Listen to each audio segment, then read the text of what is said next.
नमस्कार, मी आहे दीपाली आणि माझ्या चॅनलवर तुमचे स्वागत आहे. मी कथा घेऊन येत आहे, नकळत सारे घडले. भाग 18. माझ्या आजोला फसवतेस? कोणासोबत गुलछर्रे उडवत होती? तुला लाज नाही वाटत? कोणासोबत पण फिरायला? माझा अजय साधा आहे. पैसा पाहून लग्न केलं ना? तुला असंच शिकवून पाठवलं? संस्कार नाही का काही? कोणासोबत पण फिरायला पाहिजे, सुलू आत्या खूप बोलत होत्या. अनन्याच्या मनाला खूप लागलं होतं. तिच्या डोळ्यातून घळाघळा पाणी यायला लागलं होतं. आत्या, तुम्ही काय बोलता? मी त्यांना का फसवू? अन्या रडतच म्हणते. काय फसवलं मला विचारते? आज घरी राहिली होती ना तू? मग कुठं तोंड काळं करायला गेली होतीस? सुलू आत्या अजून रागात बोलत होत्या. काही पण बोलणं चालू होतं. मालती, दिलीप, काय चाललंय? समजत नव्हतं. काय बोलते तू ताई? अनन्याने काय केलं आहे? दिलीप म्हणाले. मी बोलते तर लागतं. तुझी सोन तोंड काळं करून आली आहे. सुलू आत्या खूप तावातावात बोलत होत्या. नाही, हिला घराबाहेर काढली तर तेव्हाच गप्प राहील. अजयला पण सांगते, तो तिला घराबाहेर काढेल. सुलू आत्या मनातच विचार करत होत्या. अशी थेरी करायची होती तर कशाला माझ्या अजय सोबत लग्न केलं? सुलू आत्या म्हणाल्या. तुम्ही ताई काय बोलत आहे? का त्या पोरीला बोलत असतात? तिचं काय चुकलंय? आता मालती पण राग आला होता.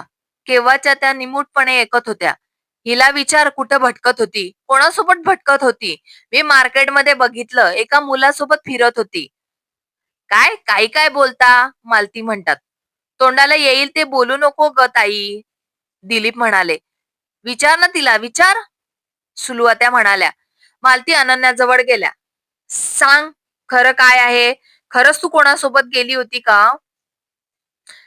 हो आई, मी गेले होते मार्केटमध्ये आदूच्या बर्थडेची शॉपिंग करायला. तुम्हाला सांगायचं विसरले. अनन्याला सांगत सांगत होती. आई, आम्ही गडबडीमध्ये गेलो होतो.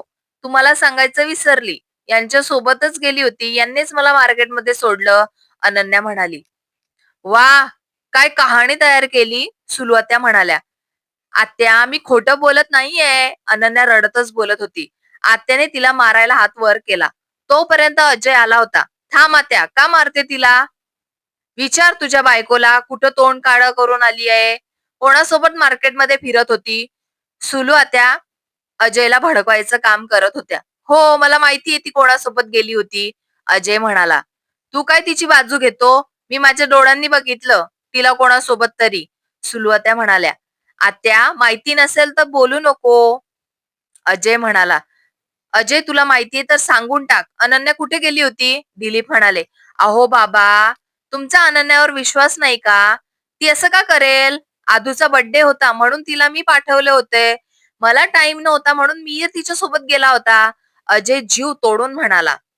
पाहिलंच ना ताई, माहिती नसेल ना तर आधी माहिती काढत जा, मग बोलत जा. उगाच काही पण बोलत जाऊ नकोस. मला माहितीये तुला अनन्याचा एवढा राग का येतो.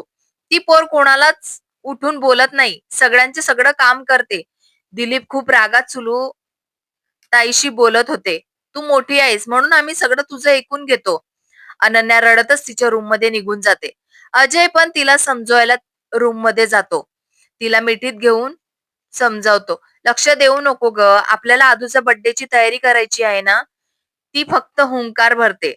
जेवण केलं का? मला पण भूक लागली आहे, अजय म्हणाला. नाही, अनन्या म्हणाली. तो तिला घेऊन बाहेर येतो. त्याला माहिती असतं कोणी जेवण केलं नसणार.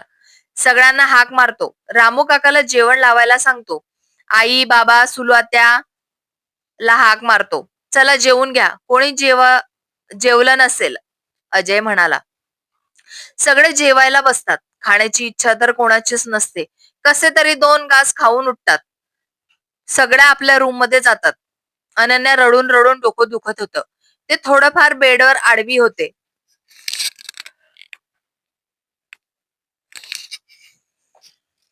अजय पण तिच्या जवळ जाऊन झोपतो. सकाळी लवकर उठला होता. आराम पण थोडा. संध्याकाळी आपण पार्टीची तयारी करू, अजय म्हणाला. हो, अनन्या म्हणाली. तिला मिठीत घेतो आणि दोघं पण झोपून घेतात. आदू स्कूल मधून येते. अनन्या उठून आली असते. तिला खायला बनवते. तिच्या सोबत बोलत असते.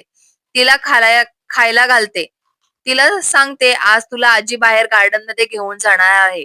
मजा एक मुलीची, अनन्या म्हणाली. ये तिला खूप आनंद झालेला असतो. आनंद्या उड्या मारतच असते. तिला खूप दिवस झाले ती बाहेर गेलेली नसते. मालती दिलीप तिला गार्डन मध्ये घेऊन जाणार होते. कारण हे घरी डेकोरेशनची तयारी करणार होते. मिहीर पण थोड्या वेळात येणार होता. अनन्याने आदूला झोपवले. संध्याकाळी गार्डन मध्ये जायला फ्रेश राहील. मिहीर कविता आले. दोघं ऑफिस मधून आले. ते पण मदत करणार होते. कविता फ्रेश होऊन आली आणि डायरेक्ट अजयच्या रूम मध्ये गेली. मिहीर आणि अजयचं तिथं डिस्कशन चालू होतं. कसं करायचं, काय करायचं. कविताला अनन्याला पण त्यांना जॉईन झाले. खूप वेळ ते बोलत बसले होते. त्यांनी एक कॉफी ब्रेक घेतला. तिथं सुलू आत्या पण होत्या. त्यांना मिहीर आलेला आवडत नव्हता आणि त्यात कविता पण त्यांच्या मागे पुढे करत होती. अजयला पण ते जरा विचित्र वाटत होतं. कविताशी बोललं पाहिजे, तो मनातच विचार करत होता. मिहीर इरिटेट झाला होता. तिच्या जवळ असणं त्याच्यासाठी चांगलं नव्हतं. ती आवडत होती, पण आता तिचं जवळ असणं हे चांगलं नव्हतं. सुलू त्याला राग यायचा. तिला घेऊन जातील परत. डोळ्यासमोर तरी आहे. तिला मनसोक्त बघता तरी येत आहे. मनातून त्याच्या चांगला वाटत होतं, की अजून पण माझ्यावर प्रेम करते. हा असं का करतो? हा माझ्यावर प्रेम करत नसेल का? कविता विचार करत होती. आता ते हॉल बघायला गेले होते. तिथे आदूच्या बर्थडे करणार होते.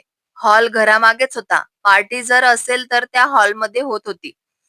लहान मुलांचे खेळ काय काय करता येईल ते असं बघायला गेले होते. ज्यात ते सुचेल ते सांगत होते. कथा आवडली असेल तर लाईक करा, कमेंट करा. पुढील भाग ऐकायचा असेल तर सबस्क्राईब करा. मला सपोर्ट करा. धन्यवाद.